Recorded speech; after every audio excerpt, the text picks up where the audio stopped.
అహల్య అతిథికి కాఫీ ఇవ్వబోతుండగా ఇక వద్దమ్మ, అతిథికి కాఫీ ఇవ్వాల్సిన అవసరం లేదు అని అర్జున్ ప్రసాద్ అంటూ ఉంటాడు అహల్యని. ఎందుకు అంకుల్ అని అడుగుతూ ఉంటుంది అతిథి. అర్జున్ ప్రసాద్, సుభద్ర అతిథి బ్యాగ్ తీసుకురా అని గట్టిగా అరవడంతో బంగారాజు అతిథి బ్యాగ్ తీసుకొని వస్తాడు. ఇక అతిథి వైపు తిరిగి అర్జున్ ప్రసాద్ ఇలా చెప్తూ ఉంటాడు. అమ్మ అతిథి, నువ్వు ఏం ఆశించి ఈ ఇంట్లో ఉంటున్నావో ఇకపై అది ఎప్పటికీ జరగదు. నీ ఆశ వ్యర్థమే. నువ్వు ఈ ఇంట్లో ఉండే ఉద్దేశం ఎప్పటికీ నెరవేరదు. కాబట్టి నువ్వు ఇక్కడ ఉంటే నీకు నష్టమే తప్ప లాభం ఉండదు.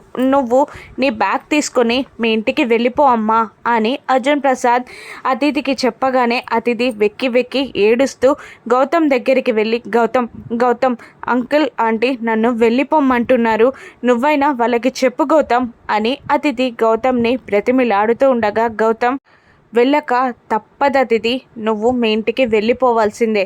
పైగా కోర్టు మేమిద్దరం భార్యాభర్తలమని తీర్పించింది. ఏ కోర్టు కూడా మా ఇద్దరికి విడాకులు ఇవ్వదు. అహల్య నా భార్య, నాకు తనే భార్య. నా జీవితంలో నీకు చోటు లేదు, నువ్వు వెళ్ళిపో అని గౌతమ్ చెప్పగానే ఏడ్చుకుంటూ అక్కడి నుండి కారులో బయలుదేరుతుంది అతిథి. ఒక చోట కార్ ఆపేసి ఒక చాక్ తీసుకొని తన చేతిని కట్ చేసుకుంటుంది అతిథి. ఈ రక్తం కారుతూ ఉంటుంది అతిథి చేకి. స్పృహ తప్పిపోతుంది కారులోనే అతిథి. అతిథి ప్రాణాలని ఎవడు కాపాడుతారు? రాను ఎపిసోడ్స్లో చూద్దాం. Thank you for watching.